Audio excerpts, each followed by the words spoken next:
तर अजित पवारांनी भाजप आणि शिवसेनेवर निशाणा साधलाय। सिंचन प्रकल्पातील घोटाळ्यावरून भाजपवर गंभीर आरोप केलेत। आधीच्या सरकारने सिंचन प्रकल्पाची किंमत वाढवली, प्रकल्पाच्या किमतीत 100 कोटी मागितले। अधिकाऱ्यांनीही 10 कोटी वाढवून प्रकल्पाची किंमत 310 कोटी केली आहे।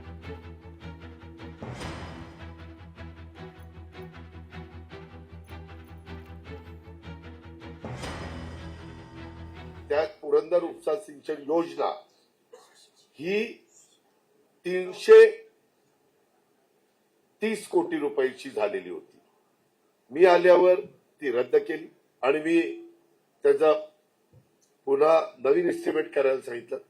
पत्रकार मित्रांनो 220 कोटी झालं आणि मग हे 100 कोटी वाढवत आहेत म्हणून त्या रिटायर झालेल्या अधिकाऱ्यांनी सांगितलं की आमच्याही लोकांनी 10 कोटी वाढवले। वास्तविक ते काढलं असतं तर अक्षरशः हाहाकार माजला असता, कारण से पुरावे होते। खरं तर सिंचन घोटाळ्या प्रकरणामध्ये योग्य तो तपास चालू आहे, त्यामध्ये कोर्टात केस आहे, त्याच्याबद्दल आता अधिकृत बोलणं वेगळं नाही, योग्य नाही आहे। परंतु या प्रकरणामध्ये जी काही चौकशी व्हायची ती होते, जो कोणी दोषी असेल त्याच्यावर कारवाई होईल। तर सिंचन प्रकल्पातील घोटाळ्यावरून भाजपवर गंभीर आरोप अजित पवारांनी केलेले आहेत। अधिकाऱ्यांनी 10 कोटी वाढवून प्रकल्पाची किंमत 310 कोटी केली असा आरोप अजित पवारांनी केलाय।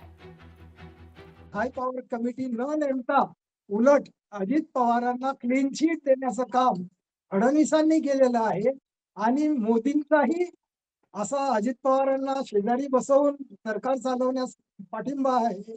याचा अर्थ भ्रष्टाचारी लोकांना पाठिंबा देणारे लोक ही भ्रष्टाचारीच असतात।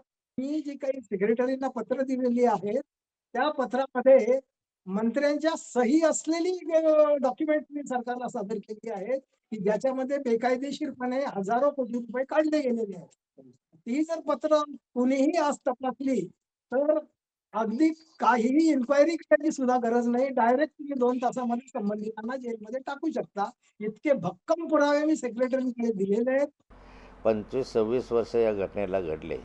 26 वर्षानंतर अजितदादांनी आता वक्तव्य करणं म्हणजे कोणत्या हेतूनं केलेलं आहे हे समजायला मार्ग नाही।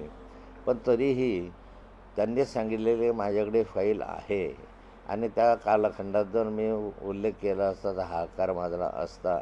मला वाटतं की मग दादांनी त्या कालखंडामध्ये हे करायला हवं होतं। ते न करणं म्हणजे अप्रत्यक्षरित्या भ्रष्टाचाराला संरक्षण देण्यासारखं आहे।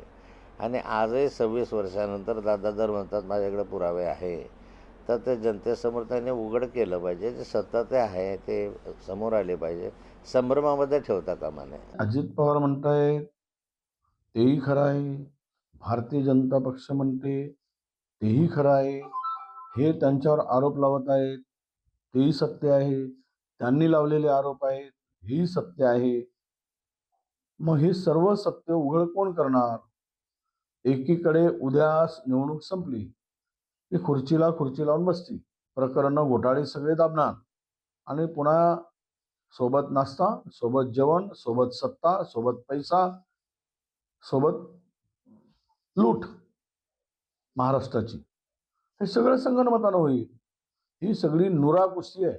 99 ते 2024 हा फार मोठा काळ आहे।